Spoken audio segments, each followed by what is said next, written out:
Saksi berikutnya, Pak Mulia. Selanjutnya, Yang Mulia, kami minta dipanggilkan Saudara Sunan Diantoro. Silakan, waktunya 15 menit sudah dengan tanya jawab ya. Terima kasih Yang Mulia. Bismillahirrahmanirrahim. Allahumma hdiqom fa innahum la ya'lamun.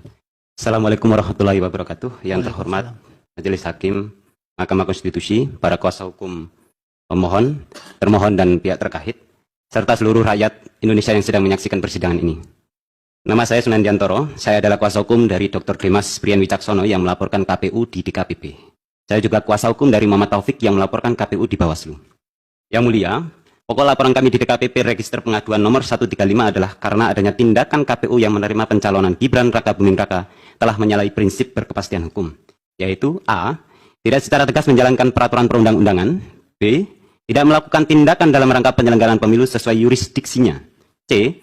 Tidak melakukan tindakan dalam rangka penyelenggaraan pemilu dan tidak mentaati prosedur yang ditetapkan dalam peraturan perundang-undangan, dan D.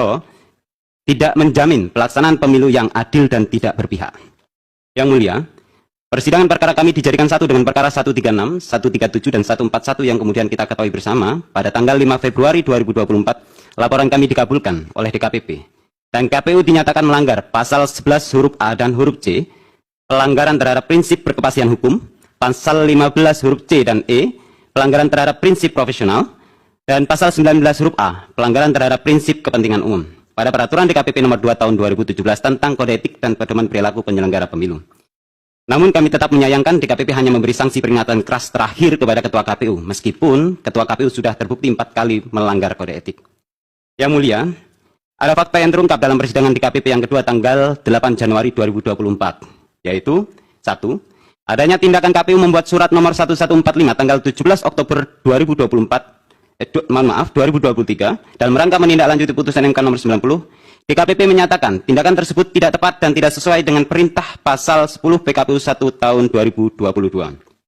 Yang kedua, tahapan pendaftaran dan tahapan verifikasi dokumen menggunakan PKPU 19 tahun 2023 yang mensyaratkan berusia paling rendah 40 tahun. Yang ketiga, KPU memberikan keterangan palsu pada acara penerimaan pendaftaran Haji Prabowo Subianto dan Gibran Raka Buming Raka yang kita tahu secara umum pendaftarannya pada tanggal 25 Oktober. Tapi berita acara atau dokumen negara ini dibuat dengan tertulis pada hari ini Jumat tanggal 27 bulan Oktober tahun 2023 bertempat di Jakarta. Kemudian terdapat berita acara verifikasi. Jadi putusan MK nomor 90 itu diselundupkan pada lampiran berita acara verifikasi dokumen yang dibuat pada tanggal 28 Oktober 2023. Padahal kita tahu ini belum ada perubahan PKPU sebagaimana PKPU nomor 23 tahun 2023. Kemudian Yang Mulia, tanggal 8 Januari 2024, Bawaslu juga hadir di dalam sidang sebagai pihak terkait.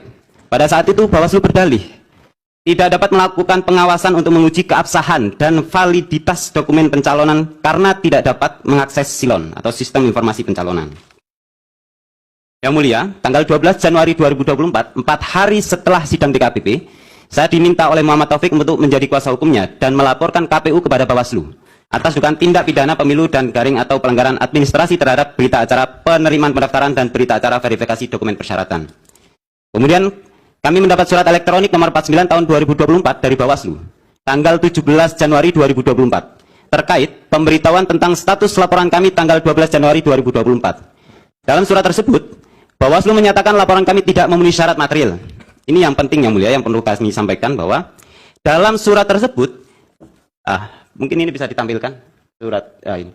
Jadi dalam surat tersebut Yang Mulia, Bawaslu tidak menyertakan pemberitahuan kepada kami untuk melengkapi syarat material sebagaimana dimaksud pasal 24 ayat 1 Perbawaslu nomor 7 2022 tentang penanganan temuan dan laporan pelanggaran pemilu.